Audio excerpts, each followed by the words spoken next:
And then, I'm going to share my screen. I'm just going to share the entire desktop. That seemed like it worked. It was a little bit, that was the least bulky way to get this done. Move this over here. Does this drag down? No, that's okay. And I'm also going to monitor the chat window. Okay.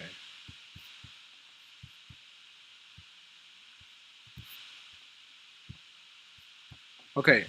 So I am monitoring the chat. Let me see. So with the homework is in Pearson. So again, I did have a phone conversation right before my earlier class with the mathematics division chair. He said that he was under the impression that from the bookstore you should have some options. From the bookstore, you can either get the hard copy book or get a Pearson My Math Lab access code. I'm saying for my class, you need the Pearson My Math Lab access code. That'll give you access to the homework. That's how I'm doing homework, quizzes, and exams for the entire quarter. So that's going to be important. Usually, the Pearson My Math Lab access also comes with the ebook. We'll figure something out if it does not come with the ebook, right? But it should come with the ebook. If it doesn't, we'll work around it. So this session, I am streaming this live to my YouTube channel. Let me see. My YouTube channel is on our Blackboard page. It's Beautiful Mind Pfeiffer, right? So I kind of changed the format a little bit, so that way, as soon as we're done with today's presentation, it should automatically be on my YouTube channel, so I won't have to manually go back and load.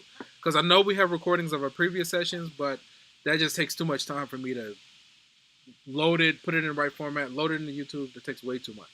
So at least with this streaming setup, the way I have it set up right now, it goes directly into YouTube.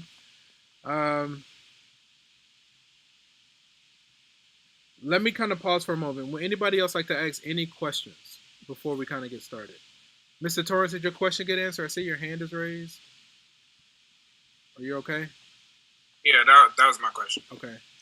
Okay, so if there aren't other questions... I got a question. Go ahead. Yeah, homework yesterday? So the homework, it should be up for the entire semester, I want to say. On Pearson. Okay. All the homework is on Pearson. And to access Pearson, it's on the syllabus. There's one page on the syllabus. There's one page that looks different. It says how to register for Pearson. You would follow those instructions. And then eventually you're going to be prompted for an access code. If you don't have an access code from the bookstore, you can either purchase one or you can just get 14 days of temporary access. And that way you can go ahead and get started. And then the next goal after getting started on the assignments is to go ahead and get a full access code. Yeah, that's the hardest part, is getting full access. Once we get full access, then we're ready to rock and roll. If you're finding trouble with this information, I do recommend that you all do a group me. So I know that some of my classes, the students have a group me going, and I know they're in sync. So that's not a bad idea, or at least have the contact of a few people's number in class. What's another thing? Keep in mind, I am streaming this to YouTube, so just kind of keep that in mind. Also, so we have tutors. The tutors, they should have Zoom links, and they're already paid. You've already paid for the tutors. It's included in your tuition. You've already paid for them, so take advantage of them.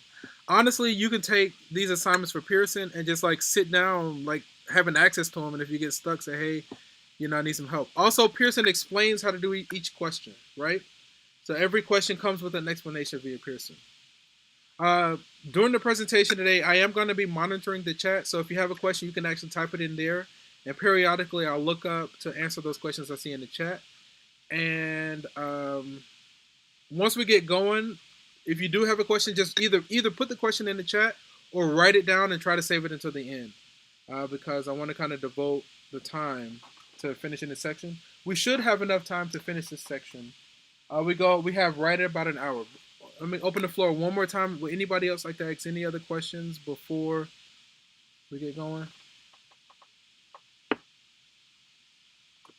Okay. And also, it's a good idea to be subscribed to my YouTube channel with your notifications turned on. So that way, when I stream or I post, when I respond to students' inquiries and things of that nature, You'll get a notification to pop up on your phone, and you can actually tune in or watch the video.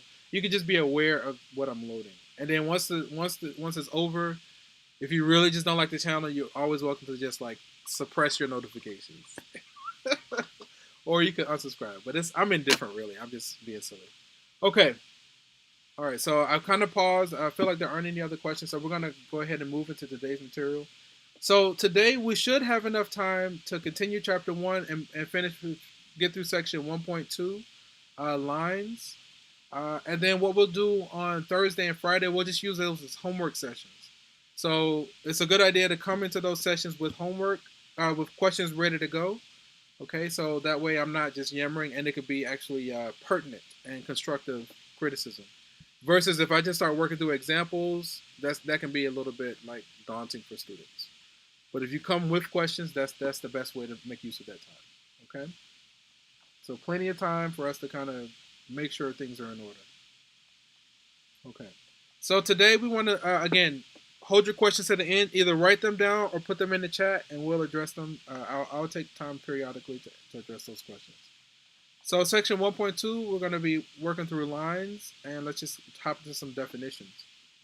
Since the graph of first degree equations in two variables are straight lines, these equations are called linear equations. Okay, we measure the steepness of a line. We call that the slope. Okay, nothing fancy going on here. Okay, we call that the slope. So then the rise is going to be the change in the y coordinates between points, and the run is going to be the change in the x coordinate between points. All right. So say we have this point P and this point Q.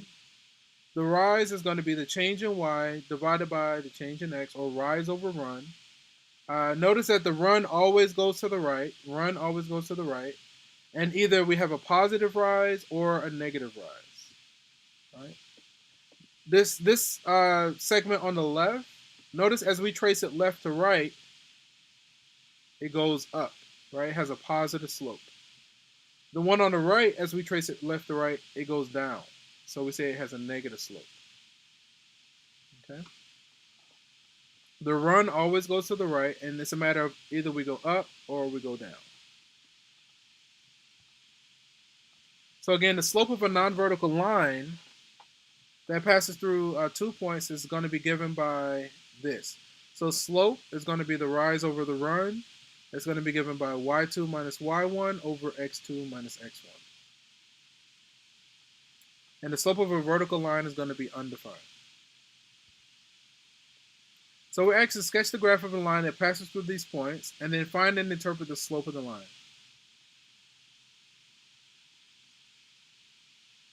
Okay, let me get a copy of this. I'm going to create some paper for myself. Let's see, that's extra, that can go. And let's crop this. A little bit too much.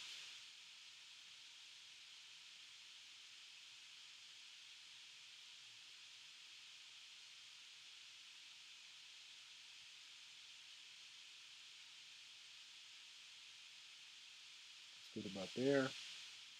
And then here, come on. You want to add a page right there. Come on, cool. And you go right here. Boom, just like that.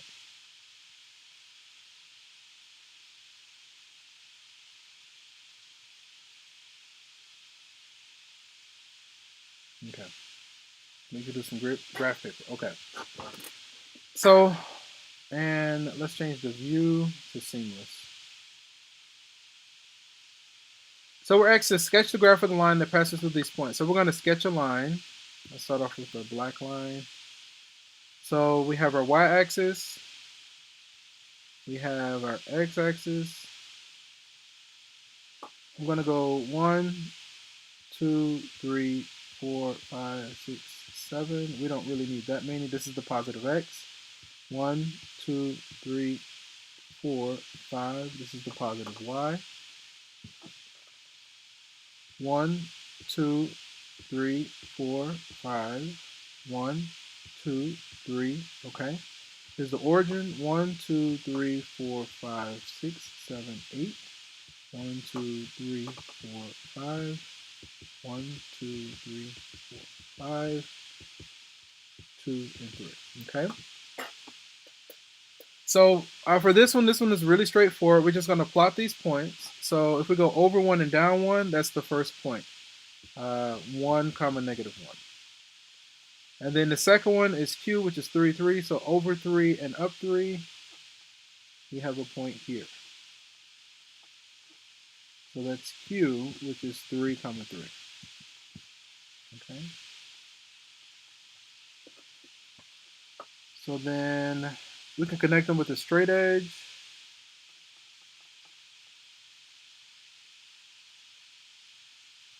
And let's go in this direction as well.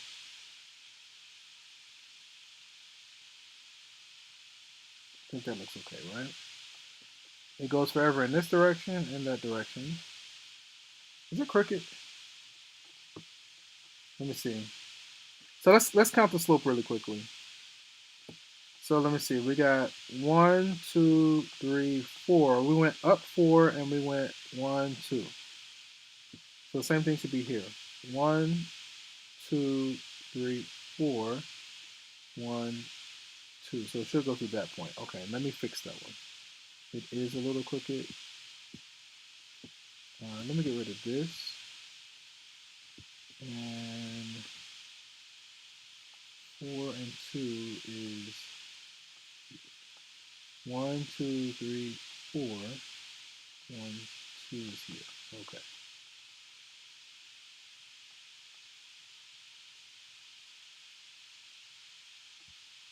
Okay, that's better. All right.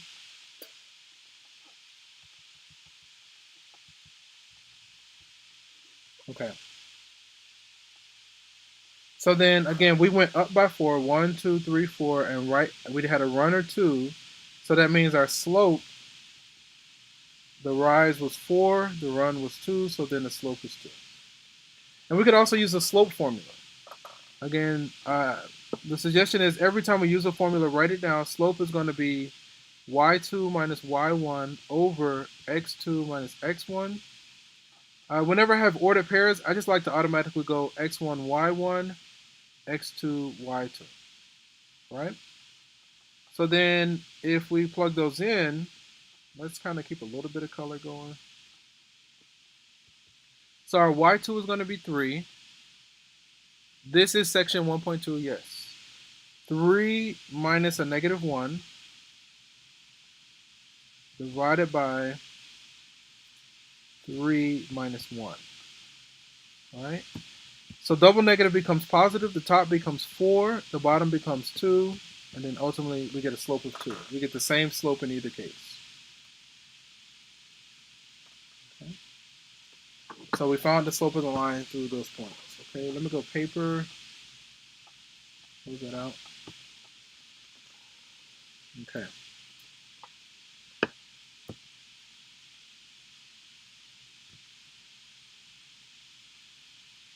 Oh, let's go back to view. Single page. View. Okay, let's see. That's what we just did.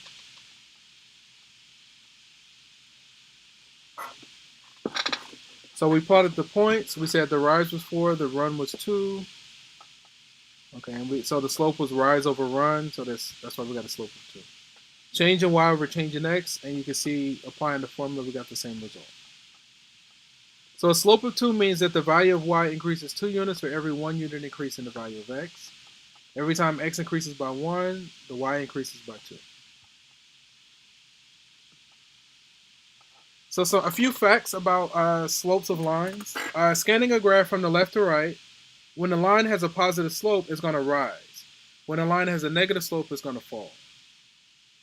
The greater the absolute value of the slope, the more steep the line is. The slope of a vertical line is going to be undefined, and the slope of a horizontal line is going to be 0. Okay?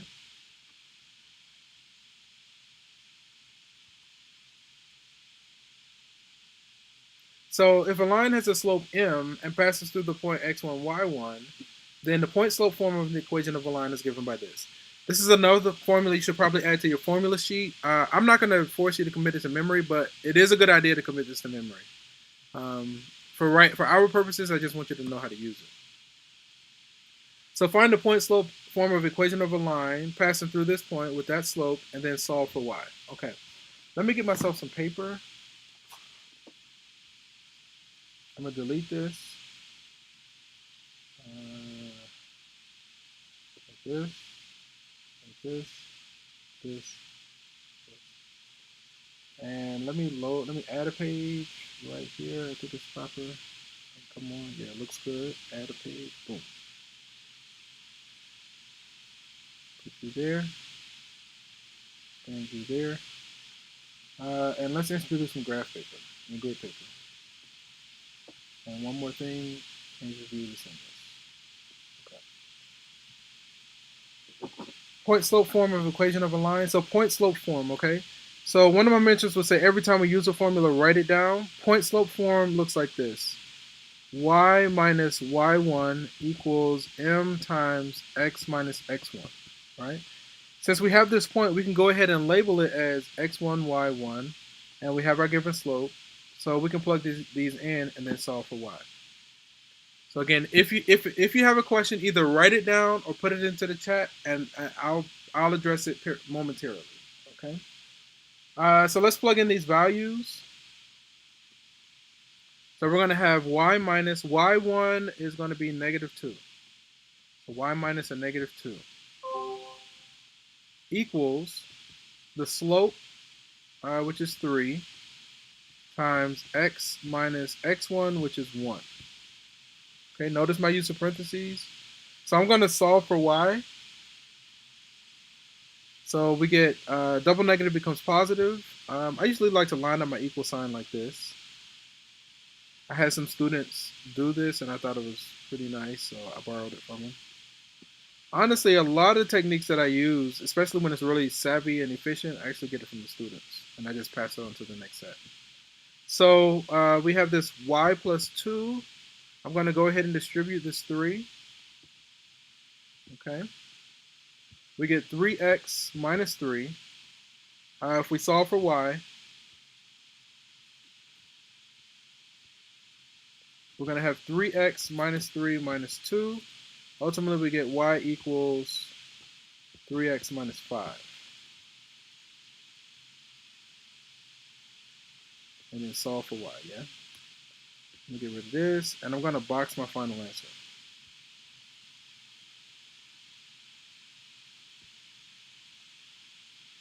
Okay. Oh.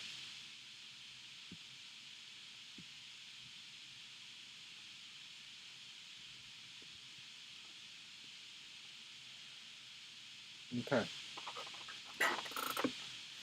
Okay, I'm going to move forward. Okay. Also be aware that anything that you see me writing, I'm going to make a PDF version of this available on our Blackboard page. It's going to, if you open up our Blackboard, topic number 7 is our box link. You can pull a copy from there. So it'll be in the notes section.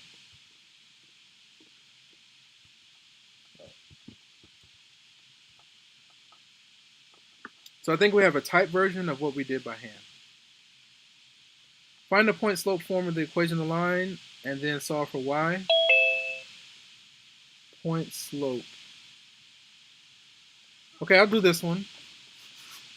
Let's get a copy. This was trash.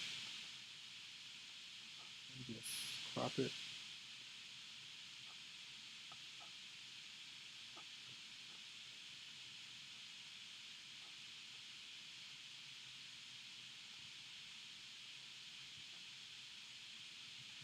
Okay.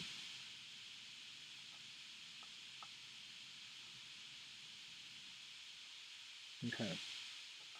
And paper, let's do grid paper. View is seamless. I think we're good to go. Okay. Point slope. Okay, every time we use a formula, write it down. So point slope is y minus y1 equals m times x minus x1. Let me make sure this is different than what we just did. It is, okay.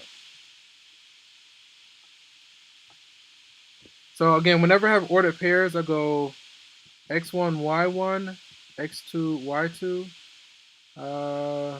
So for point slope, we usually use point slope. Okay, so honestly, whenever I'm working lines, I usually have the following three equations ready to go. First, I have the slope formula. And that's going to be m equals y2 minus y1 over x2 minus x1. And then this one is point slope. Okay. So again, whenever I'm working with lines, I have these ready to go. Point slope. And then the final one is slope intercept. Slope intercept formula. Slope intercept. And that's just going to be our y equals mx plus b. So whenever I'm working with lines, I just have those three formulas ready to go. And then, so in this example, and again, we use the point slope when we're given a point and we have a slope. So we do have a point, but we do need to find the slope. Okay. So again, slope is y2 minus y1 over x2 minus x1.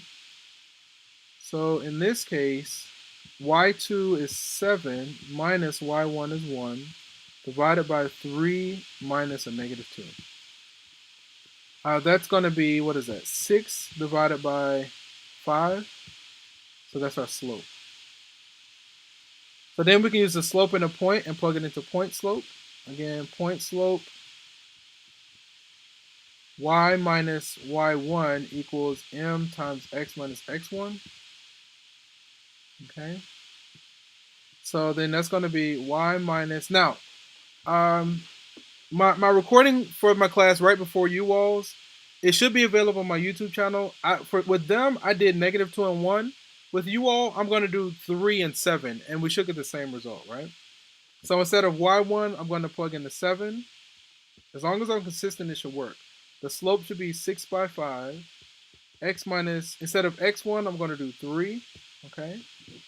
And then I'm going to solve for y. So I'm going to do a few steps in 1. Distribute the slope.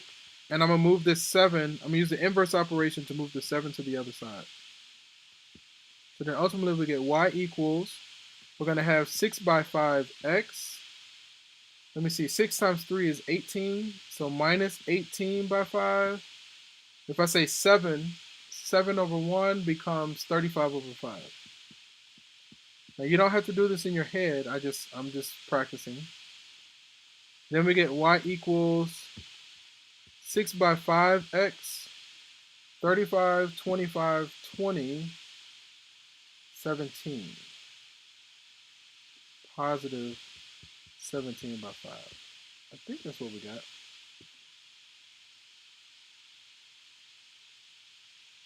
And we get y equals this. Okay. Now we could check. We can plug in and make sure our points match up and make it true. Just for the sake of time, I'm going to use my notes. Let me go back here, go to View, Single Page, and I want to get rid of the graph paper. Okay. So even though we use the other set of points, it looks pretty good. 6 by 5x plus 17 by 5, and we see the same result there. Okay. So one of the things that I really like about having the YouTube, once this is all said and done, you can honestly pull it back like immediately. You can pause, rewind, speed up, slow down, all that kind of jazz, and you can go back and like make everything super clear, right? You get a copy, a video copy, audio copy. I think it's phenomenal. I had to kind of like sneak and like get audio recordings of professors. Some professors didn't want it. So I would just start the recording. It's like, as long as I didn't make a big deal, how would they know?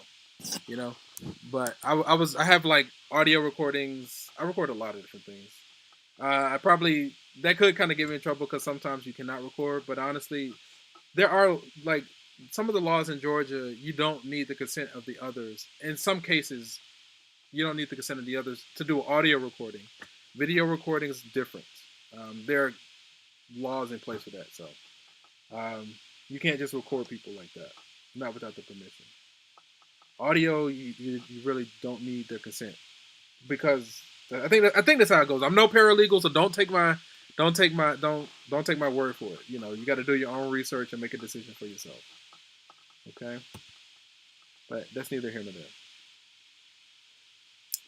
Find the point slope form of the equation of the line, then solve for y. Okay. Oh yeah, we're missing a part. That's okay. I'm going to leave this one as an exercise. I think you can handle this. So that's what I did with my class earlier. So I'm going to let that be. Let me see my time. Did I set a timer? I probably didn't. We go until 6:30. Okay, I think we're okay. I'm not going to worry about that. So I think we mentioned the slope-intercept form. Again, the m is our slope and the b is our y-intercept. Okay. So we're asked to graph a line whose equation is given by this. Let me pull up some graph paper. Yeah, let me just pull up graph paper. So I don't need this. Delete. And I want to go there, here, here, here. Okay. I want to add a page here. And I want to drop this there. Boom.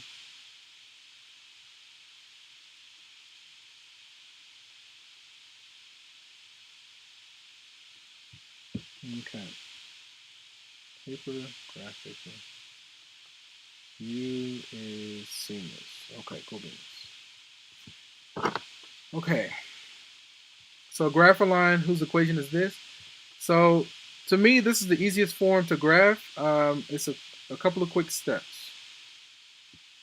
And again, if you have a question, either write it down or include it into the chat. And I'm periodically checking the chat. I can see the chat on the screen. I don't know if you guys can or not, but I am monitoring the chat.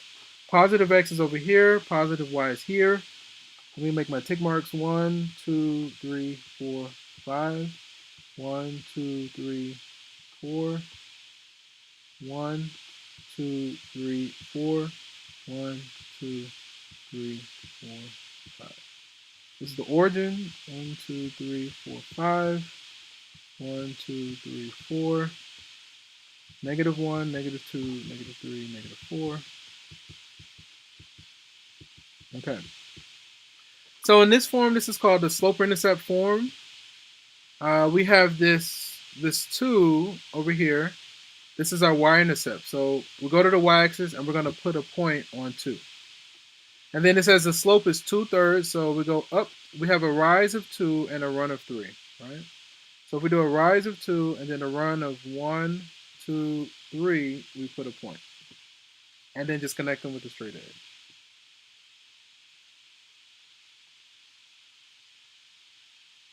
Okay. And same thing going in this direction. All right. It continues forever in that direction and in this direction. I think that's it, really.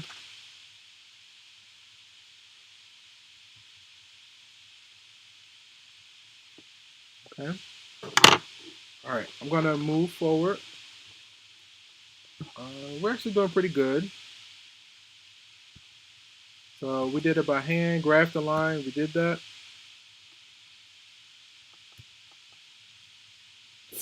Okay, so for any constant k, the graph of the equation y equals k is going to be a horizontal line with slope of 0. And the graph of x equals k is going to be a vertical line with an undefined slope. Really quickly, if we say 0 divided by some number, what is this equal to? 0 divided by some number, what is this equal to? Undefined. Okay. 0. Okay. So 0 divided by some number, this is actually okay. This is okay. So this is equal to 0. Some number divided by 0, that's a KO. You want to knock that one out. Knock it out. So that's going to be undefined. Right? So 0 divided by some number, that's okay. That's going to be equal to 0. Some number divided by 0, that's a KO. You want to knock that out. So that's going to be undefined. Okay? Okay. So I just wanted to mention that because I know that sometimes that trips students up. So I came across that. I just tried to pass it on to share it with as many people as possible. Okay. Man, this is so strange. Like every day, once I start getting closer to like my last little time to stop teaching, I get antsy. Like it's almost like senioritis, but it's in reverse where I kind of get revved up and I'm like, okay, about to get off the clock. Let's go. Trying not to watch the clock. I've been teaching, man. I've been talking like nonstop for like hours. It's like exhausting. By the time you guys come around, I'm like a zombie. But yeah, I record all of these sessions, and so things are available. Yeah, let's kind of keep going. We're actually almost done with this section. It says discuss the graph of each equation in the xy plane. Okay, so for instance, this first one, we have y equals 2. So what this is saying is that no matter what x value we choose, our y value is going to be 2. So you can choose any x that you like, right? Like you can say when x is 1, y is going to be 2. When x is 5, y is going to be 2. When x is -3, y is going to be 2. If we plot those points, we're going to have a horizontal line through y equals 2. It's a similar discussion for x equals 4. This means no matter what y value you choose, x is always 4. So like for instance, when y is 2, x is 4. When y is 0, x is 4. When y is -7, x is 4, right? So if we plot those points, we're going to get a vertical line through x equals 4. Okay. So we see the horizontal line through y equals 2 with an explanation. I'm going to let you read through the explanation on your own. And then we see a vertical line through x equals 4. Again, no matter what x values we choose, no matter what y value we choose, the x value is always 4. So we get this vertical line.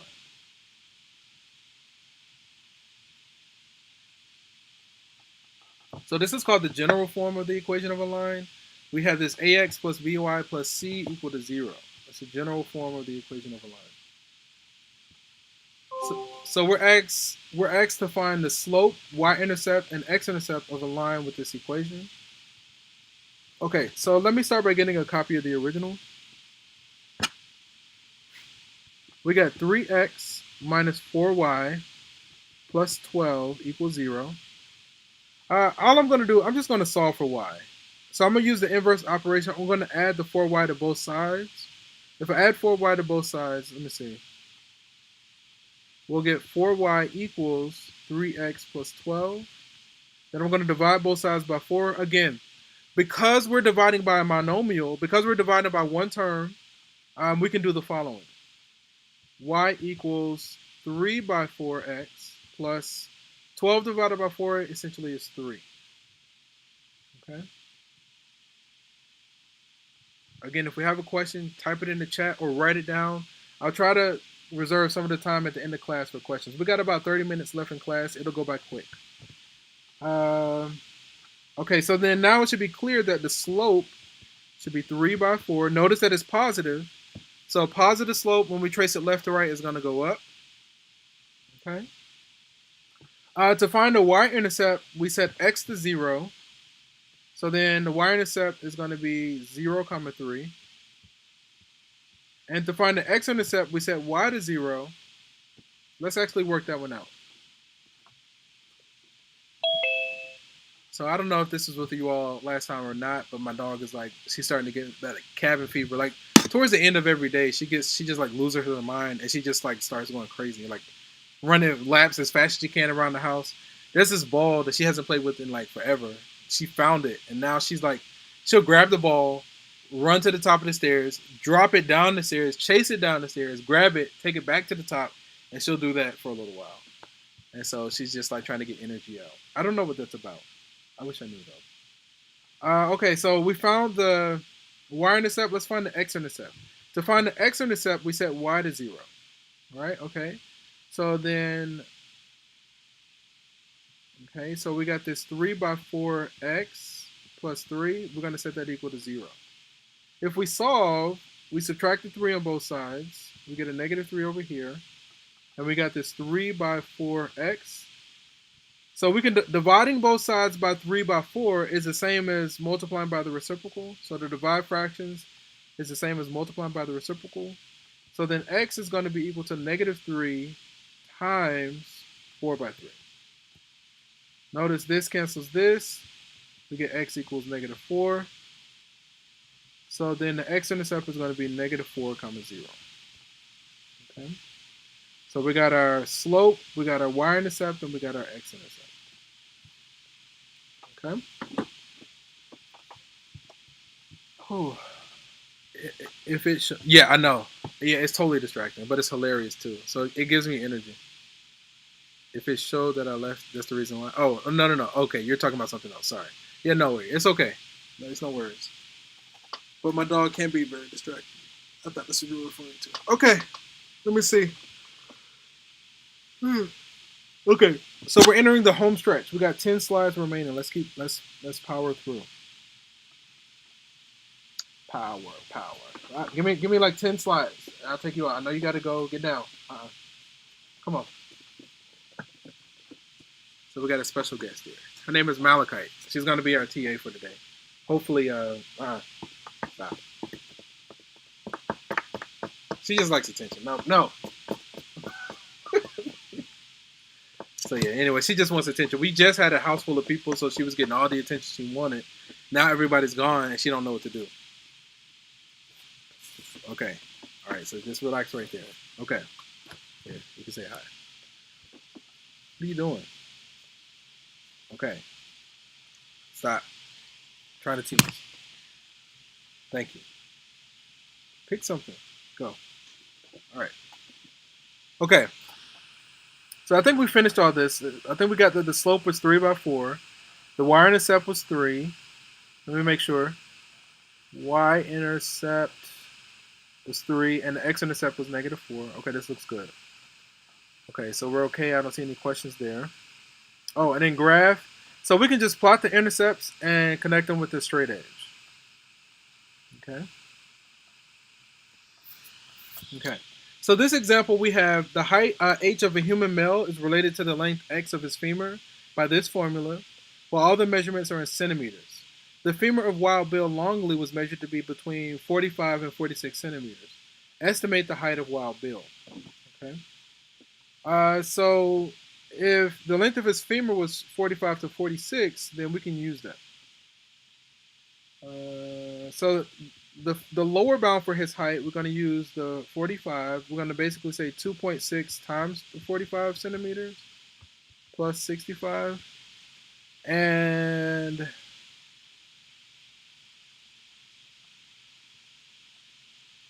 me see the units here.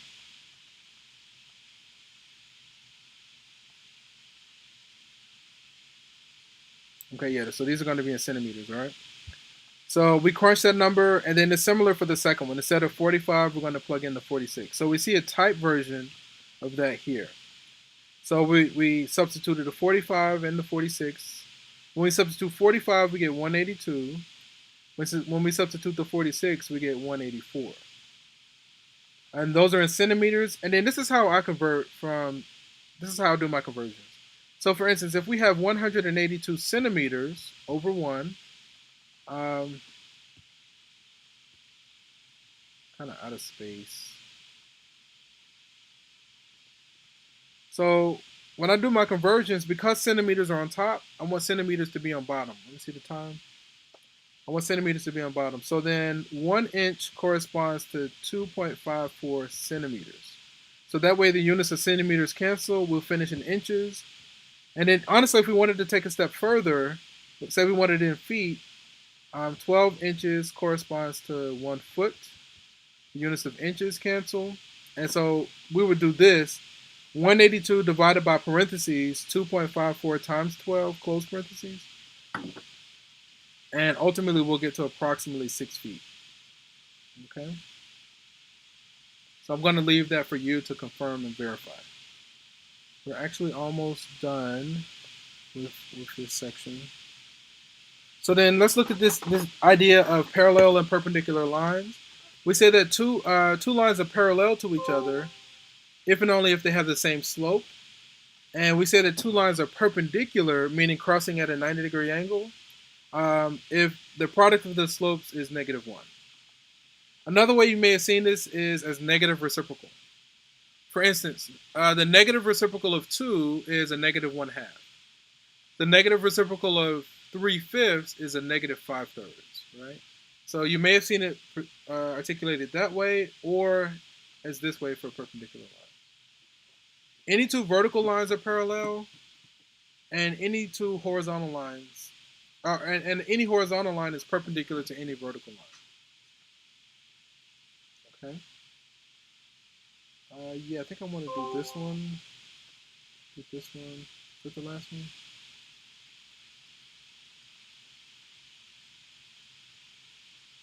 Oh, these are different. Okay, I'm going to work this one. Hang on. Is this all one? Okay, I think this is the last 2-8. Yeah, okay, this is it. This is going to be our last example for the day. Okay, so let me get a copy of this so that I can include it. I'm going to get rid of this, delete. I'm going to bring this down here. I'll probably just work in the morning. I get to work early. Close this out, but I probably tonight will go ahead. Oh my God, hurry, hurry, hurry.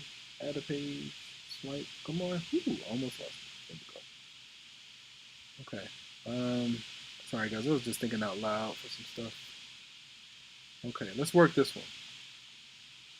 And let me add another page just to be safe. And we're gonna go some graph paper. And one more thing, seamless. All right. So let L be given by this equation. Find the equation of the line through this point, and then for part A is parallel to L, and B is perpendicular to L. Wait a minute. Let's see something. That was A. Parallel, perpendicular. Okay, so this is continued discussion. Okay. Yeah, we're fine.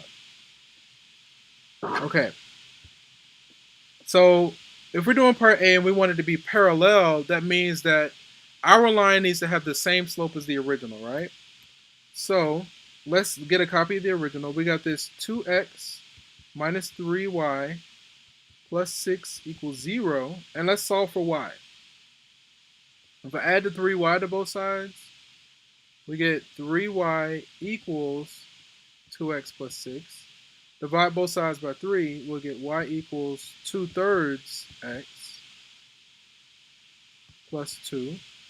So then our desired slope is going to be 2 by 3. So it has to have a slope of 2/3 and pass through the point 2, 8. Now I know when we did this one earlier, we used point slope form. This time I'm actually going to use a slope intercept formula. I had students in the past that actually showed me this technique. I thought about it, I confirmed it, and it actually works out. So that's why I'm passing it on. So they actually use y equals mx plus b, right? We could use point slope, right? But I'm going to show a demo on this one. So let's see. Our y is 8. Our slope is 2/3. Our x is 2. Only thing we don't know is b, so we need to solve for b. Ultimately, b is going to be 8 minus 4/3. Right? We subtract that 4 by 3 on both sides. So then that's going to be 24 by 3 minus 4 by 3. Again, you can use a calculator. We get 20 by 3. So we got our y-intercept. So then our y is going to be equal to our slope, which is 2/3 x plus 20 over 3. Okay, let's answer the question being asked. Find the equation of the line. So it needs to match the form of that first one. So we need to put it in the general form. What I'm going to do, multiply both sides by the least common denominator. In this case, I'm going to multiply both sides by 3. So I'm going to say this times 3 and this times 3. Okay. Once we do this and we distribute this 3 here, all of those 3's are going to cancel on the right-hand side. So then what we're going to get 3y equals 2x plus 20.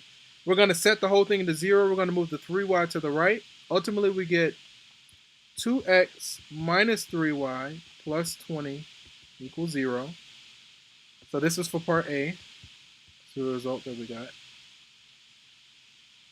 I knew it was going to do that. That's okay. Okay, that looks better. Okay, and then part B, we want our second line to be perpendicular to the first line, right? So if the slope of the first line was the 2 by 3, then for part B, the slope of our perpendicular line is going to be the negative reciprocal, so it's going to be negative 3 by 2. Negative 3 by 2.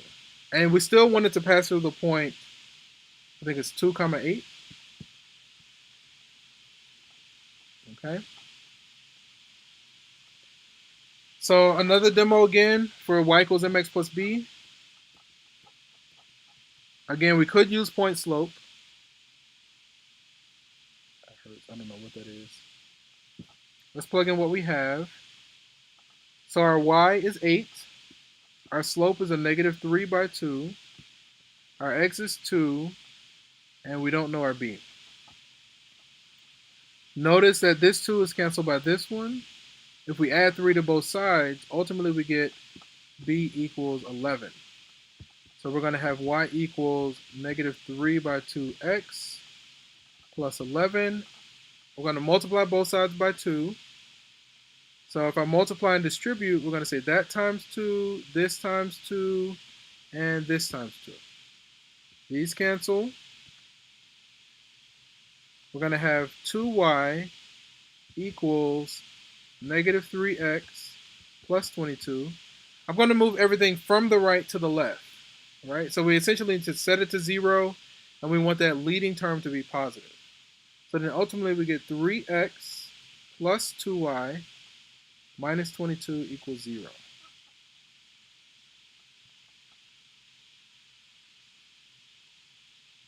Let me create some space.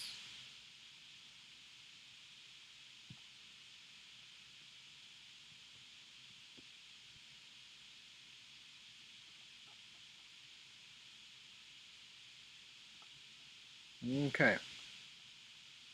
Let's put this back to view. Let's go to, actually, instead of do that, let's do this, like this. So I know I used a couple of pages here. I'm going to just try to show the whole thing. And keep in mind, I'm going to load a copy of this PDF, right? So you can actually, I know it's a little bit small, but you can see the whole thing in one go. And I will load a copy of this. Okay. Let me switch it back to the view. I'm going to switch it to single page. And let's see how do we do. 2x minus 3y plus 20 equals 0. 3x plus 2y minus 22 equals 0. Okay, I think we got both of those. All right, let me see the time. Awesome sauce. Okay, so let me, give me a moment. I'm going to load.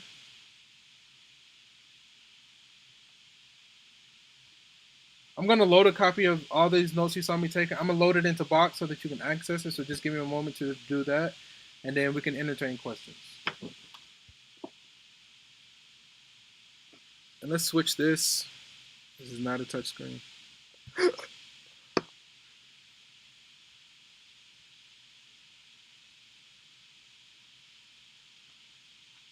Okay. Let's send it to Box. Not the 4 p.m., but the 5 p.m. right here. Morehouse. This one into the notes. And this is going to be week 2, 1.2. Okay. It's in the box. Okay. So we have about 15 minutes remaining in class. I'll keep you for somewhere between 5 to 10, somewhere in that range. Would anybody else like to ask any questions? I know that was a little intense. We didn't get a chance to ask questions. We can load it back and go back to any slide, or, anybody want to ask any questions?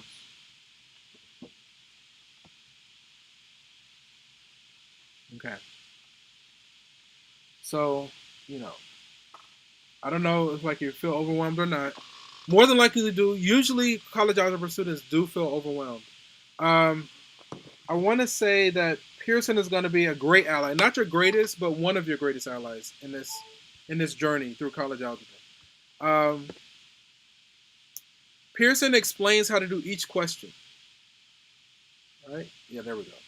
Pearson explains how to do each question, so that's why I vouch for Pearson. There's an explanation. Many questions have video tutorials.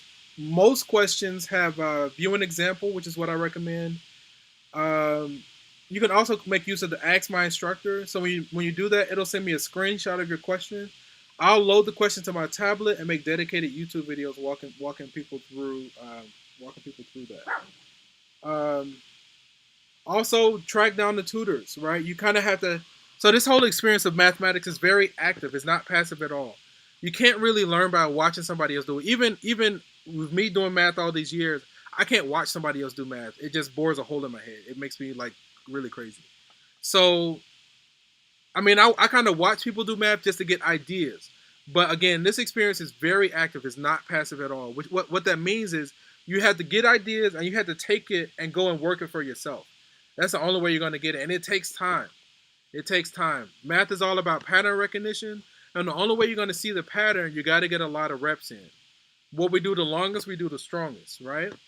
You know, we can't do something once and expect to master it. If you do sports at all, you can't run a play once and think you're going to get it. You run that play over and over and over. If you do music, you can't play the song once and master it. No, these guys go hard. I don't know if any of you guys game. I'm definitely a gamer. I know when I'm learning the game, I can't play it once and I've mastered it. If I do, it's a boring game. I don't want to play it. But when I'm like learning how to like beat the opponent or play live against somebody, I play it over and over and over. This is the exact same thing. Anything that we want to be good at, we have to do many reps, right? Practice makes what again? Practice makes what? Perfect. Perfect. Absolutely not. Practice makes improvement, right? Because if it made perfect, we all know what happens. If it made perfect, then we would never have to practice again. But we know what happens as humans when we stop practicing. Our skill level goes down. Okay, so one of my mentors would say practice makes improvement. I don't even believe in perfect practice because as humans, that's not our design. We are not designed for perfection. We have perfect imperfections. We have moments of perfection, but we are designed for trial and error. We're supposed to make mistakes, right? You know, it's truly only a mistake. We really only fail when we stop trying. As long as we have breath in our body and we can keep moving, when we make a mistake, we didn't really fail. We successfully found another way that is not going to work, right? As long as we have breath in our body, we can actually keep going. I'm just actually filling the time. I just wanted to kind of hold you guys for maybe 2 more minutes and then I'll let you go. Yeah, so I just don't want you to get discouraged. You got to keep your head up, devise a plan, maybe link up with students if you know somebody's doing well or somebody's getting it. Maybe they might be willing to work with you.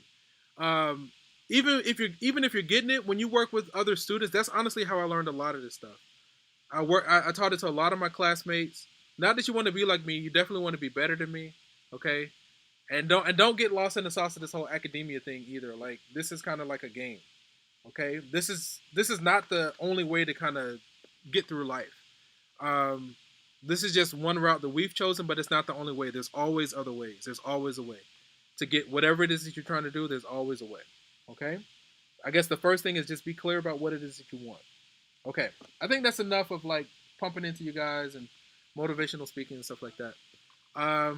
Any other questions before I let you guys go? Questions, comments, or concerns? So again, our goal for right now is to go ahead and get your temporary access on Pearson set up. And again, I'm under the impression that the bookstore should have an option in the bookstore of either a hard copy book or a Pearson access code. So we should be able to get codes from the bookstore. If the bookstore is not willing to get it to you, just hold off on purchasing it for now. I want to talk to my supervisor to see what does he say about that if the bookstore isn't giving them to you. But even if you do purchase it, it's great because then you're actually already in there. You can get past the whole setup phase. Okay, guys?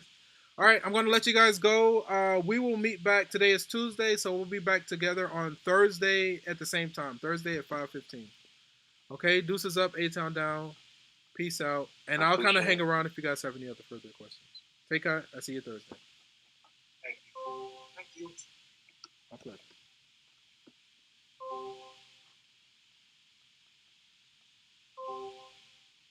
All right, I think we are good to go. I had a question. Go ahead. Oh, I was just about to quit it. Yes. Oh. Also, can you check out my attendance again before you let me think about it.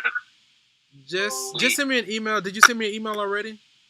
Yes, sir. I sent you one. Just send another one again, just to remind me. And I'll try to update it soon. Okay. Do you want me to send one tonight or tonight is tomorrow fine. morning? Either one is fine.